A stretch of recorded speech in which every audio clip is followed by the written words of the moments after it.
Good morning. Good morning. Good morning. Good morning. How are you? Good. Excellent. Well, all of us are really well here too. How about that? And I'm hoping, as I always say, that everybody else is doing well. We have our questions. We have our wonderful Dr. David Rosensweet to answer them. And we'll get started, yeah?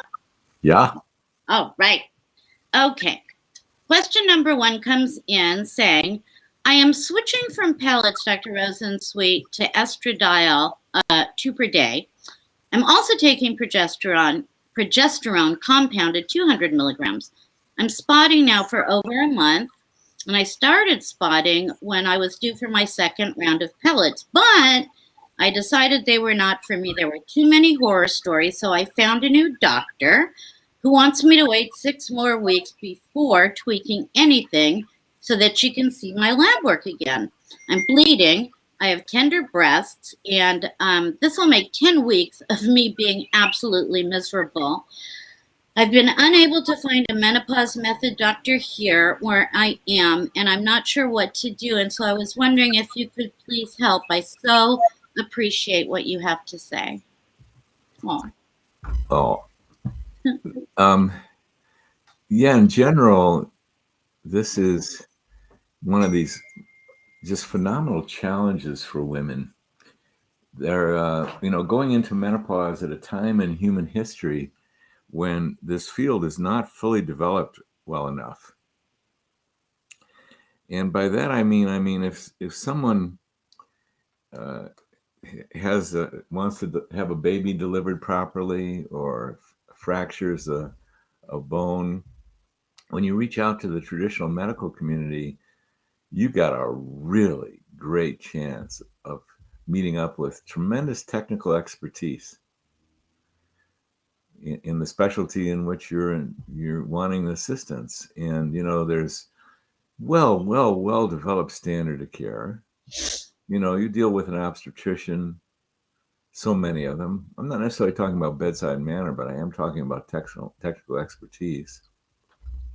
And believe me, I've met a lot of just amazing baby deliverers. Baby deliverers.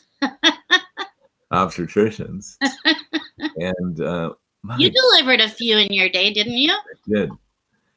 My goodness gracious, the knowledge that they have and the skill of the well-trained ones, which all of them are well-trained. I mean, to become an obstetrician, you get to go through medical school, internship, surgical residencies, probably 3 years, before you get to go into the obstetrics residency and the gynecology residency, which is 2, 3, 4 years. I don't know exactly. And this wheel in medicine has been invented so long ago. It's an excellent training and mentoring program. You're under the supervision of highly experienced, knowledgeable experts in the field, very often in a university setting, in which you're dealing with the best of the best of the best. And yes, you're responsible for patients, but ultimately it's responsible of the staff people. And every day you're going on rounds and you're visiting real patients, your own and those of everyone else on the resident staff. And you do it for years. And you start off as an assistant in surgery and delivering babies, and you wind up getting more and more responsibility, guided responsibility. This system of medical education in traditional medicine is phenomenal. And you wind up needing your baby delivered and you find someone that you're compatible with. It's phenomenal. And yet in the field of menopause, we're not there yet. There is no board certification in specialization in menopause. There is no official traditional training programs. And of course, we in the menopause method, we are on a mission. We have been for 15 years to establish standard of care. We believe we have. And to develop a board certification. And what's going on in the world of treating women in menopause is that 95%, 98% of the healthcare providers that you go out to get assistance from, they have these broad-based practices Right. Hormones in menopause are a very small part of it. So I know that this could appear as a major digression, but so many women face a variation of what this woman has. Now, pellets are not my cup of tea. There's a lot of reasons for that. And yet, with someone who's tremendously experienced and knowledgeable and is specializing in pellets, good work can be done. I don't find that the common story. I find the common story in working with pellets is exactly what this patient is some error took place there. Let's just get clear about it. Here's the thing when you're treating a woman in menopause with hormones, there's only one acceptable thing. Good stuff happens. And then you go through a process, that's for sure. And then great stuff happens. Not perfect stuff happens. Better living through biochemistry, through hormone replenishment is not the key to life on earth and is not going to solve all issues. But holy mackerel, the difference it can make when it's done properly. So what happened with this woman? It sounds to me like right out of the gate, severe overdose, breast tenderness and bleeding, too much estrogen. And of course, we hope that that's the cause, but it certainly is probable. She got breast tenderness. And then once you stick that pellet in there, you can't get it out. Yeah, that would be my thing. If you stuck in an overdose, you get to wait it out, which is one of the reasons that her physician who's now treating her wants to wait. There's too much estrogen in there. All right. Not great stuff happens on the planet Earth. I don't know if anyone in our audience has ever had some challenges being alive on this planet. A few. Maybe. I don't know. I've heard about it. I've heard that there's a specialty for that too. So you just take the next step. And her doctor's proposal is not a bad one. Wait. I don't know that the 6 weeks are necessary. Here's the thing. When you get an estrogen overdose, estrogen, like all these steroid hormones, are fat soluble. So it distributes itself into the fat in the body. And so it doesn't immediately, like you take an overload of B vitamins, they're going to be gone by the next day. You're going to pee them out. You're going to get to see it in your urine. It's going to be orange as all get out. And it ain't going to hang in there because it's water soluble and it doesn't accumulate. And bye-bye, took an overdose of B vitamins. No harm, no foul. Going to pee it out anyway. Yeah. But you take an overdose of something that is fat soluble, like vitamin A or vitamin D, woo, that starts distributing itself in the fatty tissue of the body. And if there's an overdose there, you're dealing with an overdose for a while. And all these steroid hormones, all of them, all the ovarian hormones, the testicular hormones, most of the adrenal hormones, they are fat soluble. And they distribute to the fat of the body. And once you've pumped in too much, you got to wait until that fat's going to release it, and it will. So it's the good old great medicine of the highest order called, you need a tincture of time. Tincture of time. In time, you're going to recover. No harm, no foul. It's just some troublesome, inconvenient, uncomfortable times. The waiting part is not too fun. The thing about fat soluble hormones is they distribute to the fat all over your body. So they're going to distribute, if you happen to have any love handles, many of us do, moi included.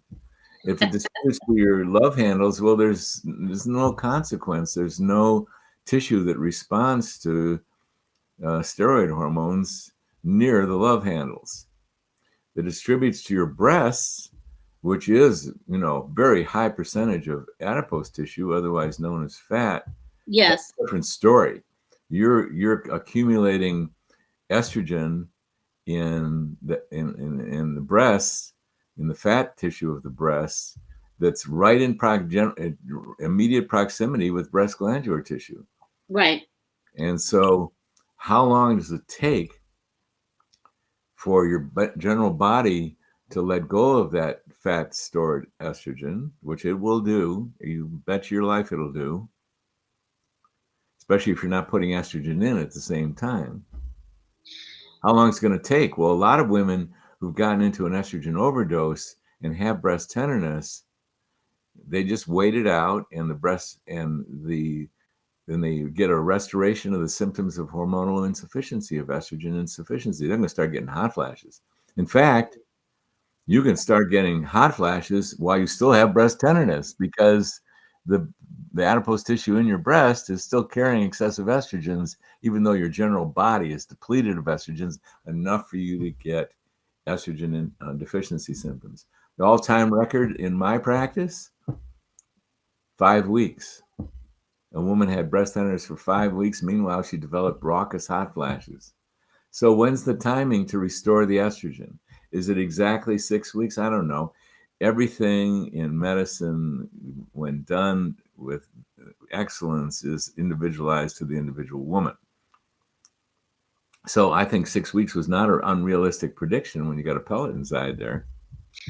Right. Well, she's mentioning too that she's bleeding. Can you talk about that a little bit? Because I have another question that'll come in about that. Thank you, Carolyn. That's an important thing to address.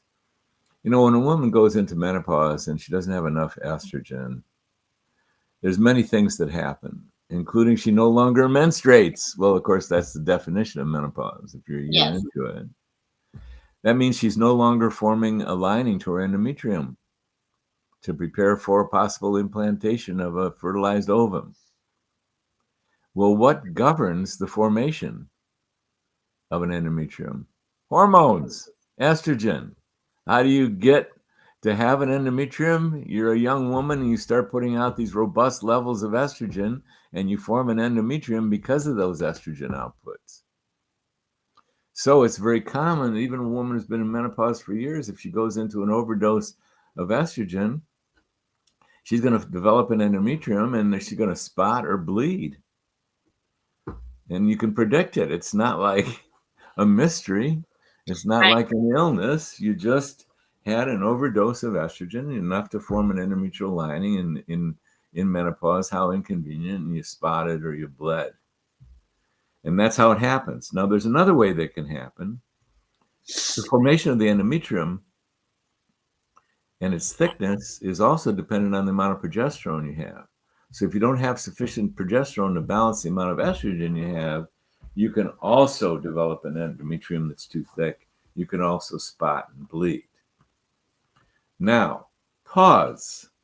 Let me push in the clutch for a minute here. Most bleeding that I've seen over 25 years of specializing in treating women in hormones and in menopause is done because of pilot error. Too much estrogen. Now, is there rare exceptions to when we want to give a woman a robust estrogen enough to possibly form an endometrial lining and even menstruate? Yes, there is, and I've covered this before. They're rare. They're rare instances, but it all comes down to cognition. When a woman has severe cognitive challenges and is on the borderline even of dementia, what do? You give her the thing that's going to give her the best shot, and it's simple. Right. You jack that estrogen up. And I've told stories about this. So you never say never about too much estrogen or getting the period back. Although 99% of the time I wouldn't want to do that, because that puts a woman at risk for monthly breast glandular cell proliferation in menopause. We don't want to have excessive estrogens over the long haul. Right. Excessive estrogens over the short run is nothing. Right, but you really want someone who knows what he's doing or she's doing in that regard. Yeah. You sure do. Yeah. So, but why I want to push in the clutch and pause, because occasionally spotting or bleeding is because of an endometrial cancer. Rare, not caused by the hormones. Right. In my non-humble opinion. But it can be unveiled. And so, and because over the course of my 25 years of specializing in menopause, I've had 2 cases of endometrial cancer that we caught really early, and the cure is almost 1,000,000% cure. Thank God. Catch it early. So you could say, well, there's a reason for this woman having bleeding and spotting, an excessive dose of estrogen. One of the main evidences is that she has breast tenderness. Which answers that whole question. Yeah, got it. It's not I'm not going to rely on that totally, but it certainly is worth looking at. But when I see spotting and bleeding, so there's more I'd want to know about this woman. Like, how long has she been in menopause? And is she a candidate for a transvaginal ultrasound? That's what it comes down to. Dr. Rosensweet just came down with 50 or 100 or 150 sentences. But the answer to this question, and the question that remains, is this woman also needing, just for safety's sake, a transvaginal ultrasound? My preference, yes. Because on the transvaginal ultrasound, we're going to learn, is there some kind of irregularity? We're going to see a thickened endometrium. She bled. But so long as it's uniform and we have the perfect explanation, the pellet, fine. We're good to go with replenishing estrogen at just the right moment. So it's all right that she bled if we've got evidence that that bleed was from the obvious and there wasn't some irregularity on a transvaginal ultrasound that would suggest the next step, which would be a DNC or endometrial biopsy by a gynecologist. So, there's a lot of things to think about. And what is it? And there's a lot of ways to do this right, and there's a lot of ways to do it mediocre. So right to me is get thee to a gynecologist and get a transvaginal ultrasound. And the usual thing you're going to find in transvaginal ultrasound is the results of an excessive dose of estrogen. You're going to see a thickened endometrium. That's why it bled, no problem. You just don't want to see an irregularity in there that would make you want to take the next step. Right. And that next step would be endometrial biopsy or DNC. So that's what I like to do, is I like, because, the chances are, and this is what I want to emphasize to the patient, the greatest chances are is you got a perfect explanation for the bleed, no big deal, don't sweat it. But then there's that rare case, and when any physician or nurse practitioner who's been doing this long enough, they've run across that endometrial cancer. Gynecologists have galore. So there's a standard of care, and the standard of care to me would be do a transvaginal ultrasound, rule out that there's any problem in there. And if there's not, then you can really play. Yeah. If you start you still have breast tenderness, but you start having hot flashes that wake you up in the middle of the night, so what? You give her some bias to alleviate the hot flashes. And of course, you discovered that increased the breast tenderness. That's the real marker that you don't want to exceed. You don't want to get into breast pain, but you do this dance of reinstituting estrogen, having adequate progesterone. And I think I heard you say she was on 200 milligrams. That's certainly adequate. And you do this dance to alleviate symptoms, so you're not getting life disruptive middle of the night hot flashes that you can't sleep anymore.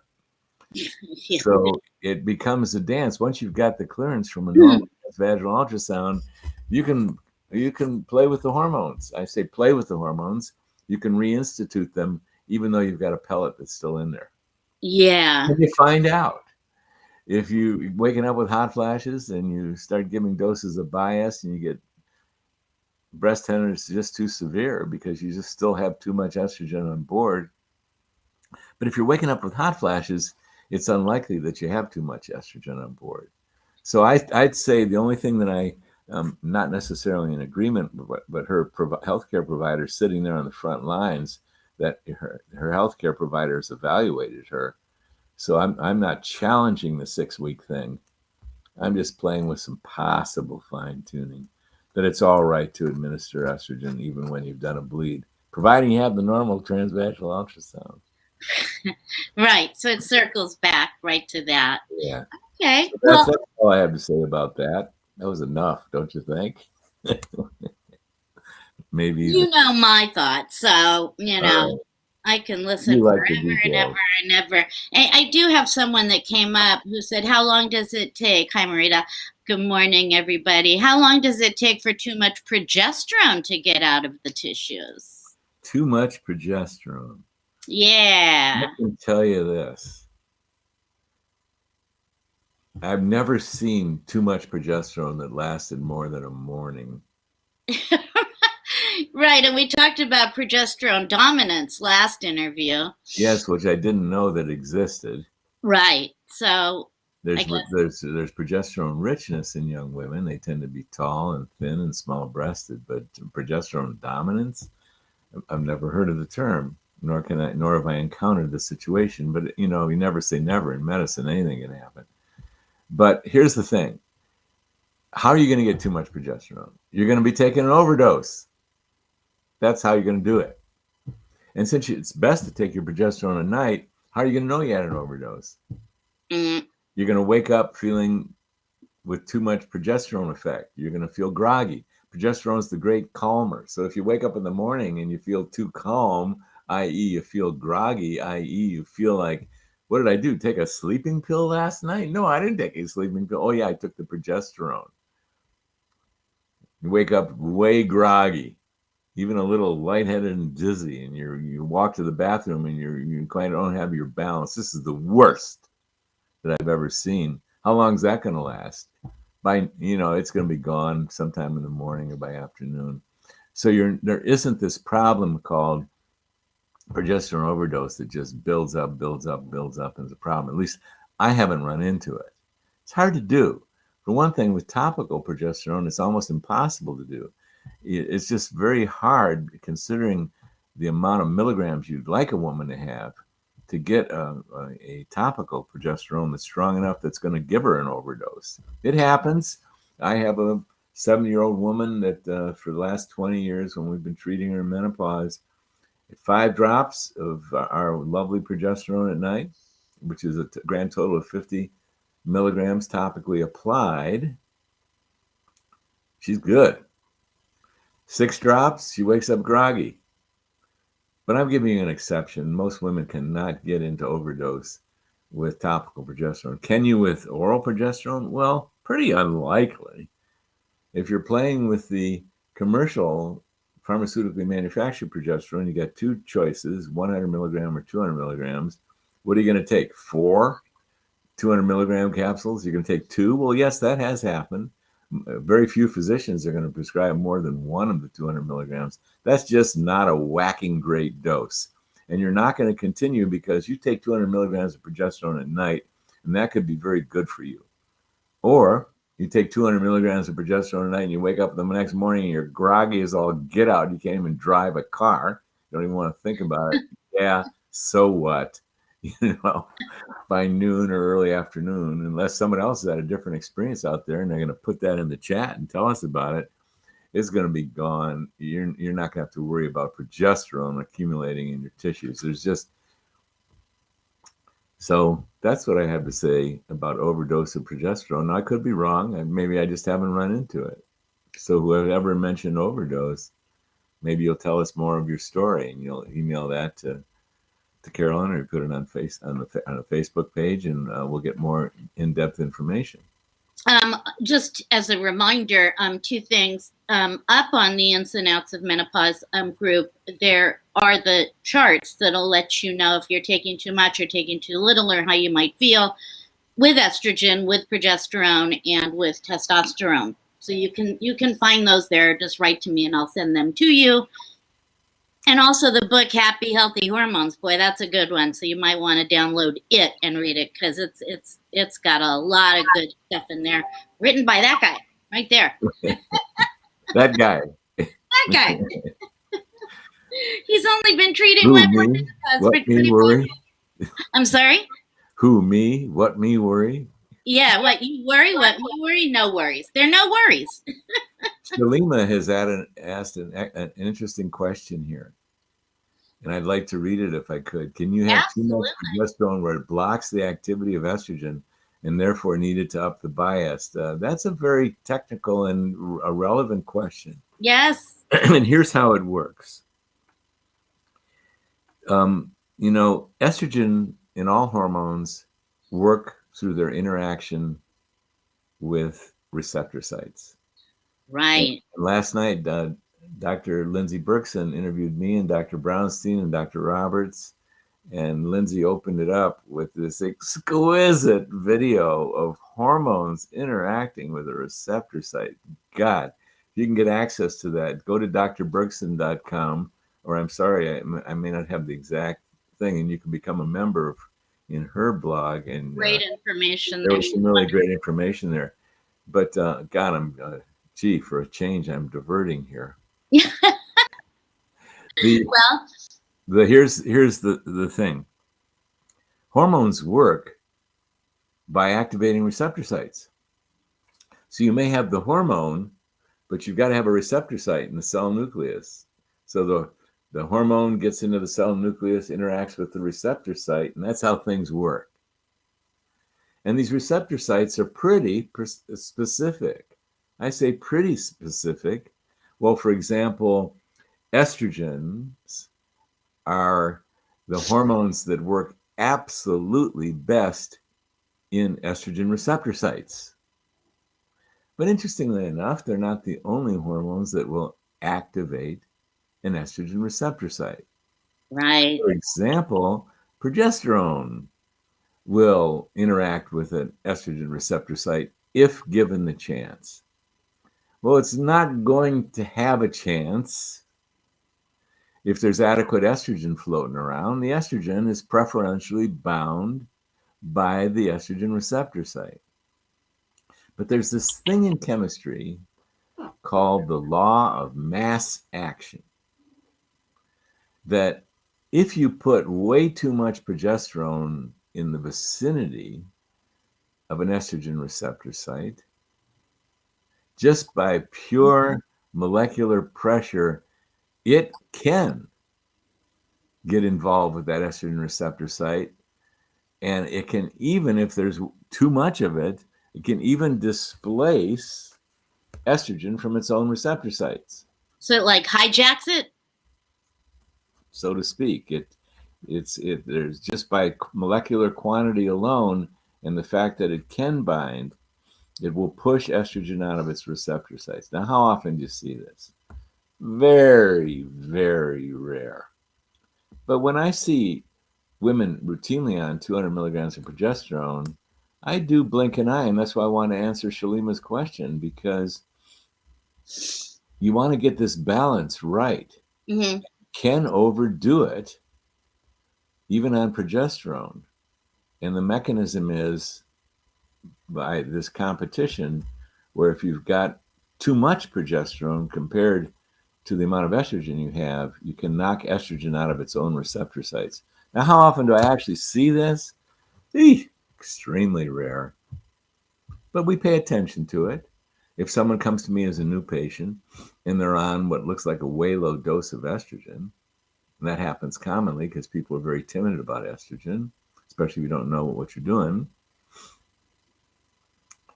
and you're on this huge dose of progesterone, like 200 milligrams, I go, okay, there could be that competitive issue going on there. But again, it's very, very rare, so don't worry about it. Don't sweat it. Okay. But, Shalima, if you gave me numbers, if you post numbers up here and elaborate on why this was an issue for you, or, well, maybe we could develop the answer a little more thoroughly as we get what the numbers are. But women, this is not something you need to worry about. And your job becomes the exact same thing. And in the previous questions, the job is the same thing. It's always the same thing. If there's one thing I hope we're really inspiring on this Facebook Live, is that women have a job. And the job is go shopping amongst healthcare providers until you find a healthcare provider that meets the following criteria. Number one, they've been trained and are very knowledgeable about treating women in menopause. And they like it. Mm. Two, you like them and you trust them. And you can communicate with them. And you can tell that you're going to be forming a partnership with them. That's what you need. A healthcare provider that has education and experience and you trust and you like and you feel safe with. The two of you are going to figure it out. You're going to individualize it and you're going to figure it out. And that's all you need. So go shopping. That's your job. Absolutely. Shalina just did list in our chat what dosage she's on. Yeah. And then 1.2 milligrams of biased. But there's this abbreviation that I don't even know what it is. 125 milligrams OMP. I don't know what that is. And 125 milligrams progesterone cream. Well, these are numbers that are definitely in the ballpark of decency. These are not outrageous numbers. I just don't know what 125 milligrams OMP. When you say 1.25 milligrams of bias, that's telling me about that's part of the information I need, because it's telling me of the concentration. Oral micronized progesterone. Okay, oral micronized. Okay. Now, 1.25 milligrams is not enough information about the bias. I'm going to make an assumption that you're talking about 1.25 milligrams per milliliter, which is about half a usual concentration. So it's on the light side. But the real issue then becomes how many milliliters you're taking. So I need to know what your daily dose is. I need to know what your milligrams of estradiol equivalent is. Oops, where'd that term come from? Right. You can go into the book and I describe it in detail, but we want to know how much potency of estrogen do you have? And how much potency of progesterone do you have? Now, if you're taking 125 milligrams of oral micronized progesterone plus 125 milligrams of progesterone cream, this is not necessarily super balanced. It's in the ballpark of reasonable. There's nothing weird going on with, I'm going to assume it's 1.25 milligrams per milliliter. I don't know how many milliliters of the bias you're taking. That's a rich progesterone dose, but I'm not adverse to rich progesterone doses, especially when you're taking them. If you're taking them at night, you're not waking up groggy. So you're in a reasonable ballpark. So I need more information. What is it? 1.25 milligrams per milliliter? Is that true per milliliter? And then how many milliliters are you taking a day, Shalima? But getting down into the weeds, getting down into the details. Definitely. And so I want to move on to the next question with absolutely no diss to you, Shalima. But the question is, since estrogen is supposed to give you energy, does this mean that it's putting strain on the adrenals? I feel daily like I have way too much caffeine in my body since starting estrogen.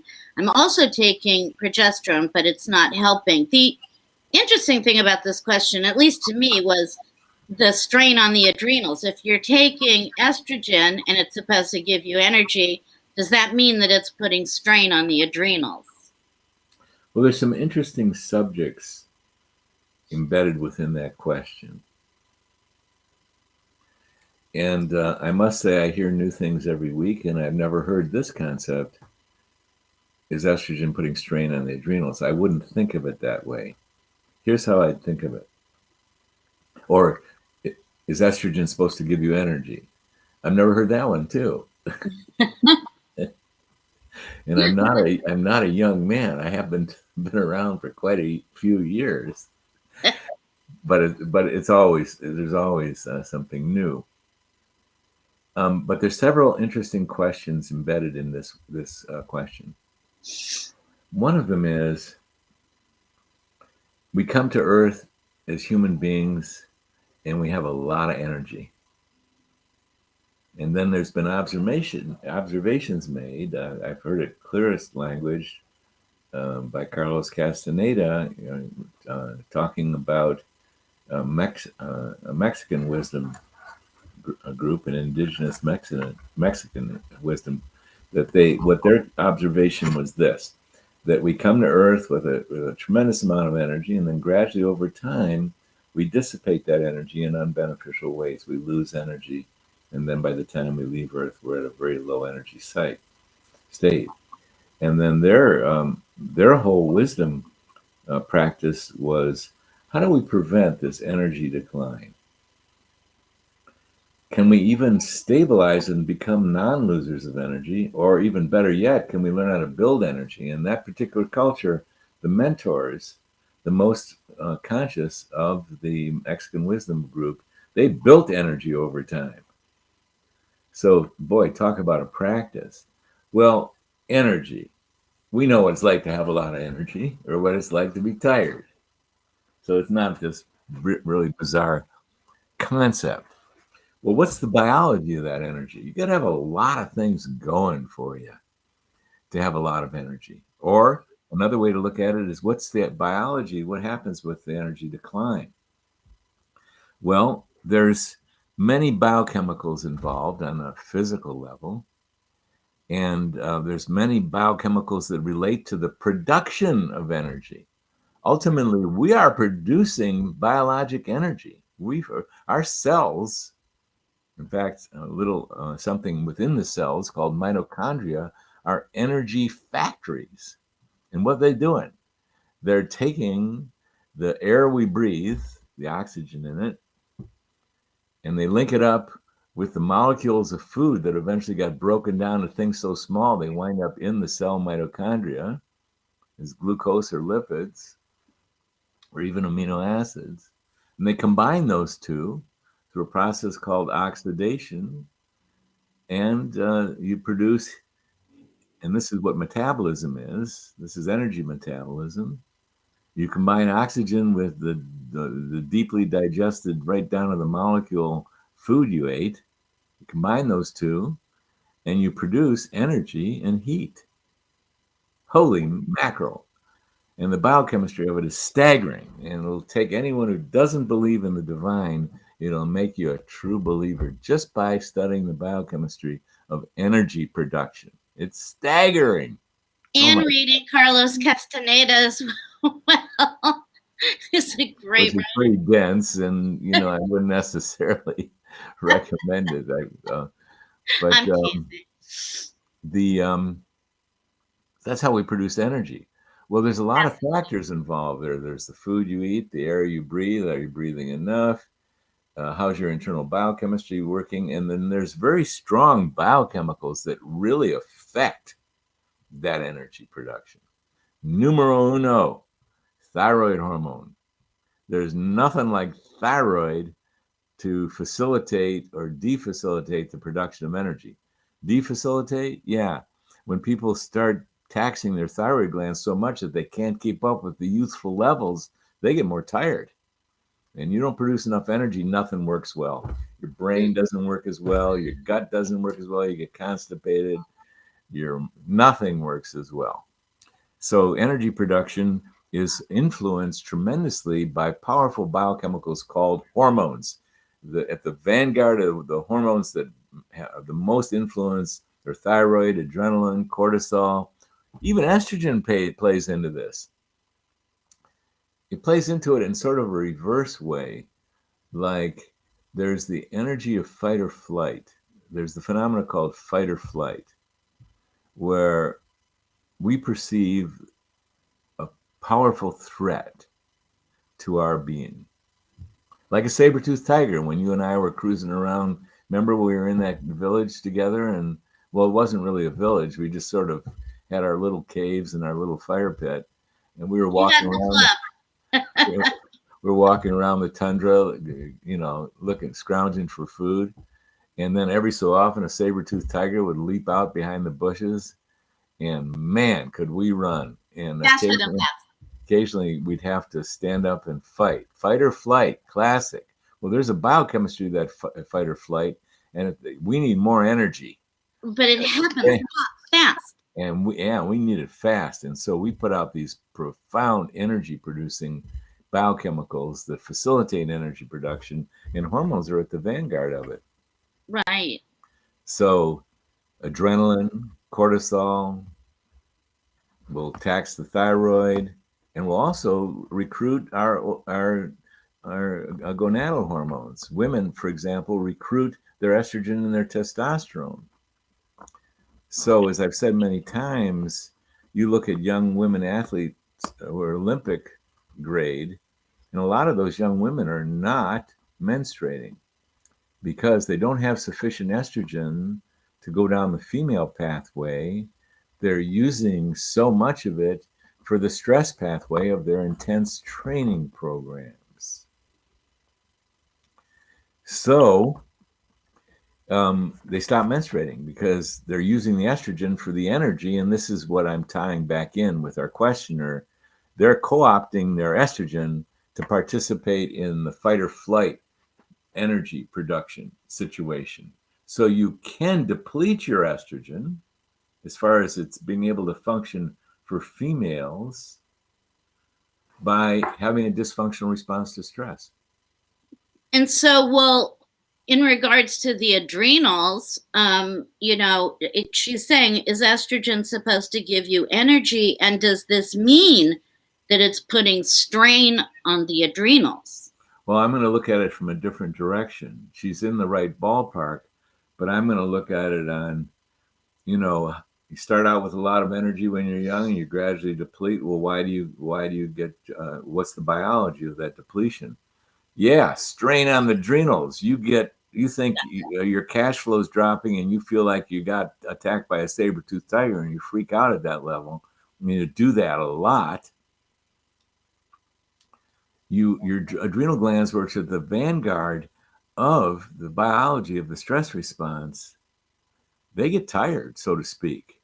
They're not capable of producing youthful levels of adrenaline and cortisol and DHEA and testosterone, what they're producing. They can't do it. So they get tired. So more how I like to look at it is you reach midlife, perimenopause or menopause. The majority of human beings, male and female and male, have overtaxed, called for too much output of our energy and too much output of the biology of how that energy is produced.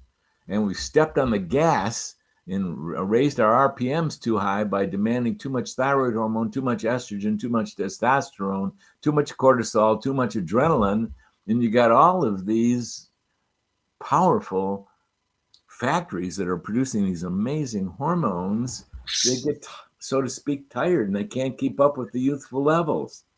And at midlife, you got a lot of folks who are don't have thyroid disease, but they have depleted thyroid hormones. They don't have 20-year-old level thyroid hormones. And the same with estrogen and progesterone. So here's the moral of the story. You're in midlife, you're in the perimenopause, and you're in menopause, you got depleted hormones, you want to replenish the hormones, and you want an expert to do it. That's what it does. And you want to go across the board and you want to check them all out. And you're going to be depleted in estrogen, you're going to be depleted in progesterone, testosterone, DHEA, thyroid, you name it, you're depleted. And you may even be depleted in cortisol and adrenaline. And you feel it. And you feel it. You get tired. So the moral of the story is get thee to an expert who really understands this biology and knows how to replenish with the very best materials that exist on the planet Earth. And it's not that hard. So as Carolyn was saying, if you want to get an initial handle and introduction to this, download our book, no charge. Carolyn's made it available on in the ins and outs of menopause. And it'll explain this general overall depletion you have. And you don't have to think, well, and that's why the question wasn't worded in a way that I could easily relate to. Got it. It's more like, what's the general situation? Men and women and men are depleted of hormones at midlife, and they're all across the board. And you want to get the replenishing of those hormones correct, not too much and not too little. And you want to get the hormonal balance of that of where you've been depleted correct. Got it. That matters. And you want to have the delivery systems of you taking the hormones to be the safest ones. So, for example, you don't want to take estrogen and testosterone orally. Okay, if oral estrogen was the only tool I had on the planet Earth, yes, I would use it. What about oral testosterone? No, I don't think it's There's no available. way, right? I wouldn't use it because it can injure a liver. I don't even think you can find it. Although last night Lindsay was saying that she did hear of people taking oral testosterone, but forget about it. Don't do it. Yeah, I agree. I don't even think you can. I don't even think you can access oral testosterone. But there's a lot of ways to take estrogen, and the optimum way is rub it on your skin. And the same with testosterone, rub it on your skin. And, you know, if you really want great stuff, use what you're rubbing on your skin in our organic oils based, because that's the safest. The rest of the topicals, they're prepared in solvents. If the only thing I had on the planet Earth was oral estradiol to prescribe, believe me, I would prescribe it. So hormones are that crucial, and there's just a lot of ways to do it. And you want to connect with someone who really knows what those various ways are and the best way to administer them. Yes, and you spent a good deal of time developing something extremely amazing, and continue to. I mean, you know, you're so busy it like blows my mind. Anyway, just saying hello to every single person who's up here, and I always get these questions. I go over them, and we twice a week we get to them, we answer them. Promise, we do. You know, this was a question that we couldn't get to last week. Does estrogen play a part in the thickening of the uterine lining? I'm always hearing about progesterone doing so, but not estrogen. My estrogen is at 388. My progesterone is at 400. It's what I take. But my deep concern is it that the estrogen is thickening my uterine lining? Is this possible, as we were talking about before? And if so, what can I do? Can I just go ahead and bring it down? You know I need hormones, and I know I need balance, but I'm really concerned about this estrogen thickening my uterine lining, not so progesterone. I think the good news is that this questioner is taking estrogen and progesterone. And then, like so many women, it sounds to me like she is not under the guidance of an expert. That's just a guess. And because it takes a certain amount of estrogen in a young woman's body for her to form an endometrial lining. And a woman in menopause does not need that much estrogen. In fact, we highly recommend that she does not get that much estrogen, that Right. she's forming an endometrial lining. And here's why. Because once a month, a young woman not only forms an endometrial lining, which is what she eventually menstruates, but she also prepares for breastfeeding. Yes. Once a month. There is cell division, there's mitosis of breast glandular cells in preparation for the possible eventuality of breastfeeding. Begins right there, every menstrual cycle. You get mitosis, the cell division, you get additional breast glandular cells once a month. Women can feel that, many women can. They realize that as their cycle progresses, they get more breast fullness, sometimes even breast tenderness.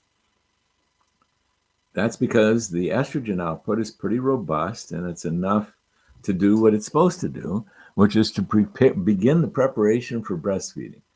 And if you do not get pregnant, by the end of that cycle, you get deproliferation. Those extra breast glandular cells disappear. And it begins all over again, each and every cycle. Well, how much estrogen do you need to form an endometrial lining and prepare for lactation? Young women need quite a bit, relatively speaking. Now, young women vary how much they actually need. Some young women need this much. Other young women need this much. And every woman falls within that usual range. If you fall within that range, so there's not one estrogen number, there's a wide range. Actually, it's quite a wide range of how much a young woman needs to do two things. One is menstruate, and the other is begin preparing her breast for eventual breastfeeding should she get pregnant. That much. How much do we recommend that women get in menopause? This much. Right. Well, look at that. It's right below what a young woman needs to menstruate. We don't recommend in almost all, but not all cases, that a woman doesn't need useful levels to preserve her vagina, to keep her vagina healthy, to preserve her bone so she doesn't lose bone, to protect her arteries, to protect her brain, to have healthy looking skin, to have vibrant libido, energy, all the things that estrogen does. It's staggering what these hormones do. But we assert that a woman doesn't need this much in menopause, that she's going to do great in this much. And if she goes into this much, well, she's likely to be promoting breast glandular cell proliferation. We don't think that's a good idea. We think cellular mitosis is a vulnerable moment, vulnerable for gene mutation. We don't want to see it. So in general, we do not advise it. Are there exceptions? I mention these exceptions almost every time, and I mentioned the exception today. Yep. Some women need a lot more estrogen to have decent brain function, mental cognition, the ability to think clearly and do their normal day. And we'll push it in a woman who's getting threatened there. We'll push it right into how much do you need? Well, we'll push it right into enough estrogen. And if she gets her brain back, this is so significant that we love it. We celebrate it. And even but you're watching it. You're watching it really closely. We are watching it really closely. But even if it takes so much estrogen that she gets her period back, if she gets her brain back, glory, hallelujah. And what do? We monitor the breast, as we always do anyway, by mammography. And we'll use thermography to monitor that there's no inflammation there, but we will not, NOT, use thermography to test for breast cancer or to screen for breast cancer. We won't do it because, and we covered that in the book, there's false negatives. So there's always exceptions, but the majority of women that I think is the best way to proceed is you don't need youthful levels of estrogen. You can have a very healthy vagina. You can have intercourse till you're 90 and 95. Who knows what the limit is?